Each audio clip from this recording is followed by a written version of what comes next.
Pantekosta heranlah, ya api Pantekosta heranlah, ya api Pantekosta heranlah.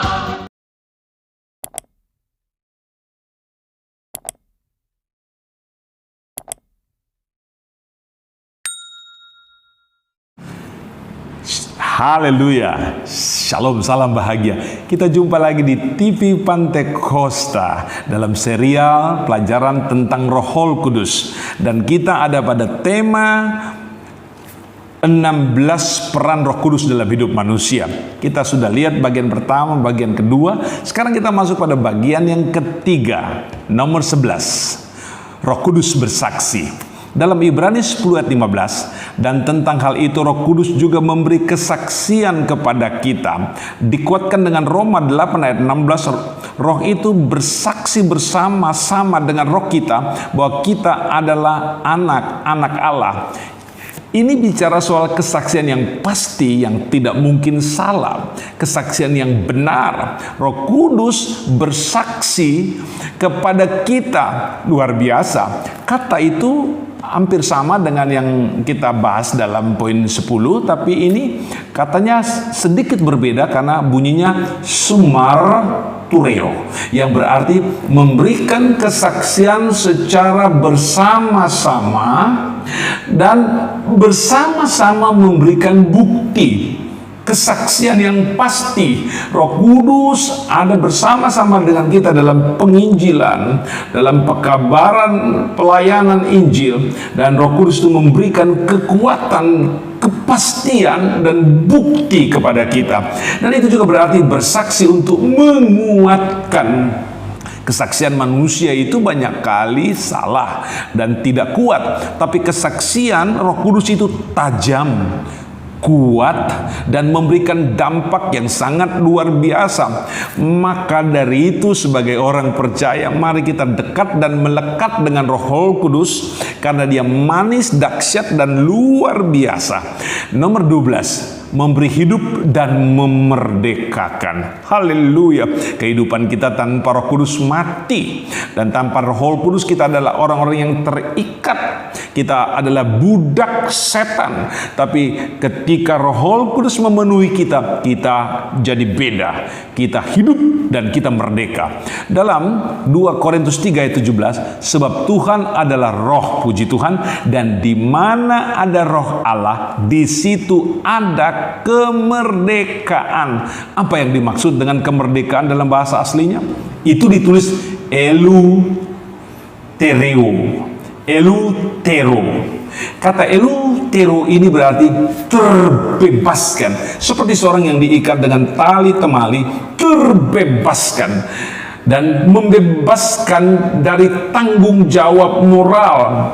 Moral kita telah tercemar, rusak, dan banyak dosa. Tetapi ketika kita dimerdekakan, seperti seorang yang diikat dengan rantai yang kuat, rantai itu putus, maka kehidupan moralitas kita menjadi merdeka, menjadi bagus, menjadi indah dan baik. Dan juga berarti membebaskan, memerdekakan dari kuasa dosa. Kita di dalam lumpur dosa, kita ditarik dan kita dibuat merdeka. Kita dililit temali dosa dan begitu kotor, tapi kita dimerdekakan oleh kekuatan Roh Kudus. 13. Sebagai penolong. Haleluya.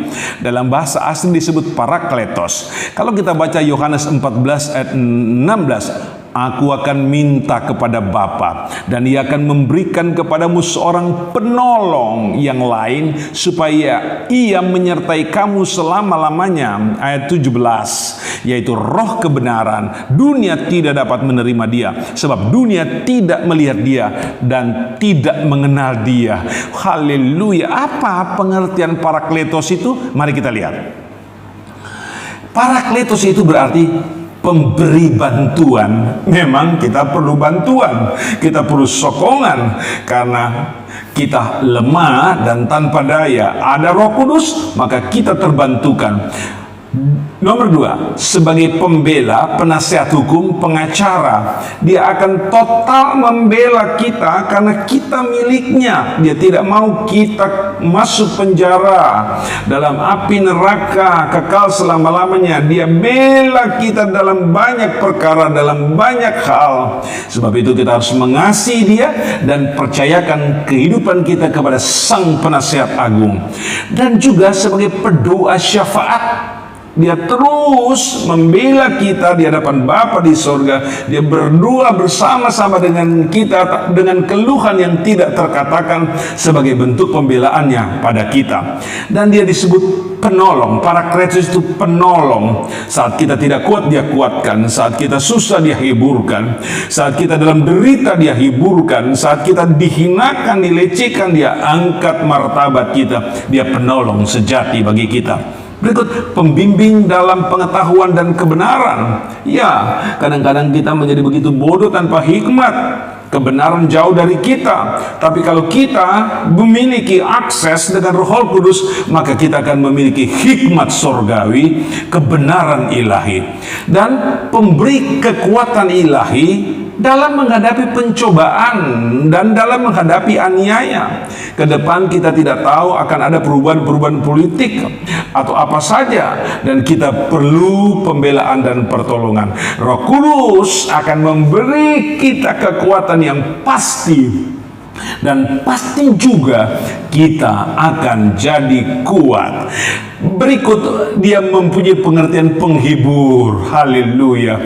Kita banyak susah dan banyak tekanan dan banyak masalah. Kepada siapa kita mau lari? Mari kita datang kepada Sang Penghibur, Parakletos, yaitu Roh Kudus.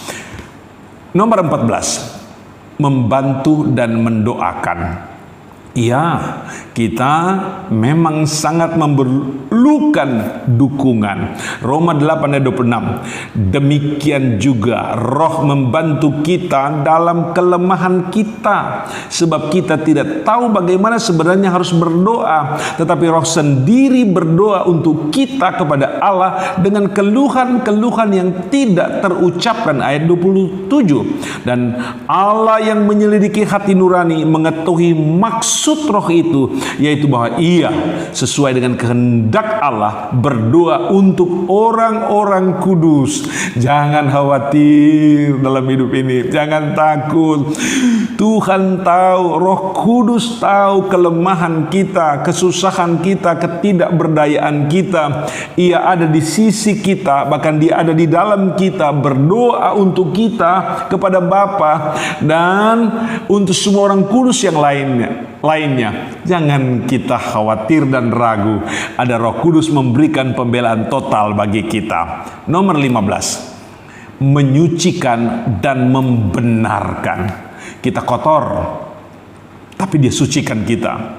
Kita salah, tapi dia benarkan kita. 1 Korintus 6 ayat 11. Dan beberapa orang di antara kamu demikianlah dahulu, tapi kamu telah memberi dirimu disucikan. Perhatikan, kamu telah dikuduskan, kamu telah dibenarkan dalam nama Tuhan Yesus Kristus dan dalam Roh Allah kita. Siapa kita? Mesti disucikan oleh Tuhan. Siapa kita? Mesti dibenarkan oleh Roh Kudus.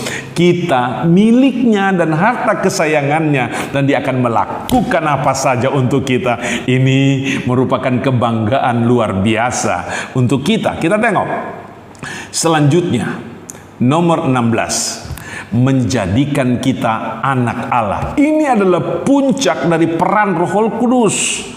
Kita menjadi anak Allah. Luar biasa. Sebuah predikat, sebuah kedudukan dan posisi yang sangat mulia telah disiapkan untuk kita. Roma 8 ayat 15 sebagai ayat penutup. Sebab kamu tidak menerima roh perbudakan yang membuat kamu menjadi takut lagi, tetapi kamu telah menerima roh yang menjadikan kamu anak Allah. Oleh Roh itu kita berseru, ya Aba, ya Bapa. Kita memiliki kepastian yang luar biasa sebagai anak Allah, sehingga kita dapat berkata, ya Aba, ya Bapa, ya Bapa. Kita bisa memanggil Dia sebagai Bapa karena kita anak.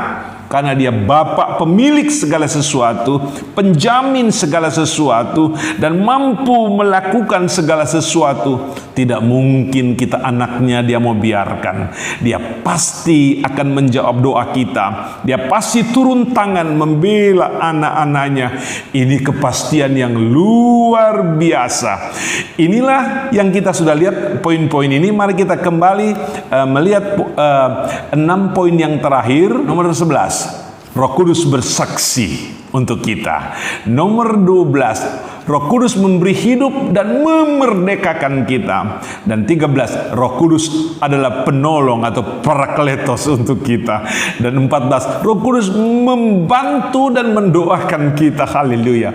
Dan 15, Roh Kudus menyucikan dan membenarkan kita. Dan yang terakhir, Roh Kudus menjadikan kita anak Allah, sebuah posisi dan kedudukan yang luar biasa. Tuhan Yesus memberkati kita dengan berkat yang dahsyat dan luar biasa. Haleluya.